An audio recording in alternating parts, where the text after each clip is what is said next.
Bababa na ako.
Na maaga. Dahil sa'yo, lagi nahuli itong mga kasabay mo. Sorry. Pasensya na.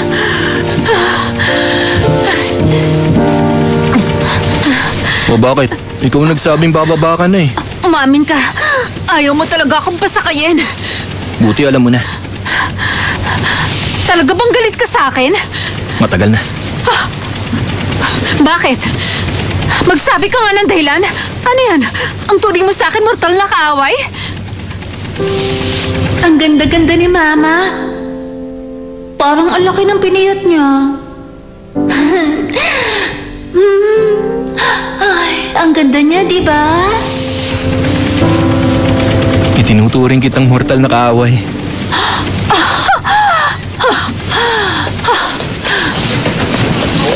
Nanood ko ang gabi. Nakita ko rin yan eh. Ano yan? Ay, ano ba yan? Ikaw lang pala. Magugulat. Bakit ako na? Trina? O ano, napanood mo? Ako, di ba? Sabi sa'yo kasi na yun eh. Sinagaya ko kagabi. Tayo. Kulit-kulit. Iniwan ka na naman ni Boy Zero sa kalsada. Oo. Sana magkaroon na ako ng sariling bisikleta. Pagod na ako mag-marathon tuwing umaga eh. Sa'yo na lang kaya yung luma kong bike. May bago na ako kaya hindi ko na yung gagamitin. Sigurado ka? Oo. Kaso lang medyo pangit na yun. Wala na akong pakialam doon. Basta nasasakyan. Ating ka na naman.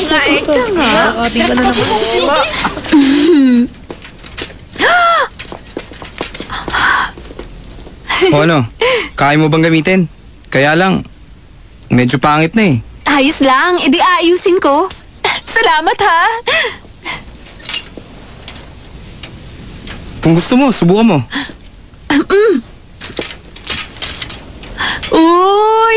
Ang sarap naman pala sakyan. Ayos. Salamat talaga ha.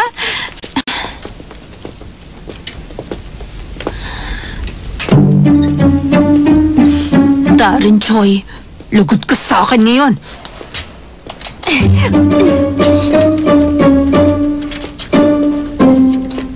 Hoy, Neneng Daldal! Sa'yo yata to.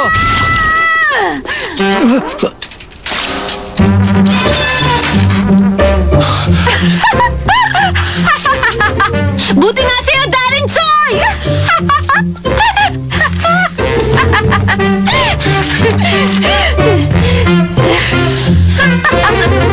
Ito yung career course planning document mo. Next week na ipapasa yan. Grabe! Sino naman kaya yung buwisit na nandiyan ba sa inyong mahalagang dokumento niya? Isang pasaway na babae na parang bata akong kumilos. Tumigil ka nga. Ang pwedeng trabaho ni Trina, lawyer, judge o prosecutor. Yun ang bagay sa kanya. Anong lawyer? Hindi pwedeng maging abogado yan dahil hindi niya nga kaya magsinungaling eh. Bakit hindi pwede? Kailangan ba magsinungaling ang mga abogado? Anong klaseng prinsipyo yan? Mahihirapan kang depensahan ng murder suspect dahil may Pinocchio syndrome ka. Anong malay mo?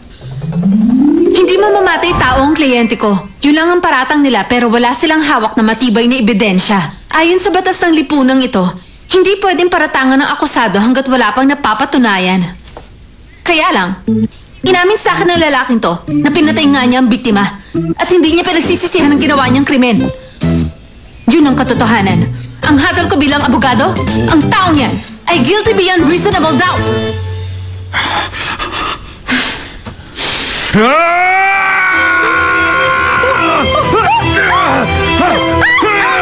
Papatayin kita! Papatayin ko rin yung siraulong tao na bigay sa'yo ng lisensya para maging abogado ha! Pag ganyan ang abogado, talagang makakapatay ang akusado pag nagtangkang magpatulong sa kanya. Ano kaya kung mag-artista ka na lang? Huwag ka na magpakahirap sa abogasya. Maganda ka naman eh. Pwede rin. Maganda at talented ako kaya pwede akong swertehin. Anong artista? Paano ka nga arte hindi ka nga makapagsinungaling ano? Hindi niya magets na kahit role ng patay, hindi niya magagampanan. Kaya kong umarteng patay.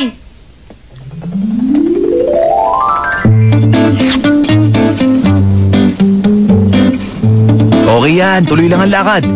Kunwari, napakalamig ng hangin. Ready? Camera? Zoom? In.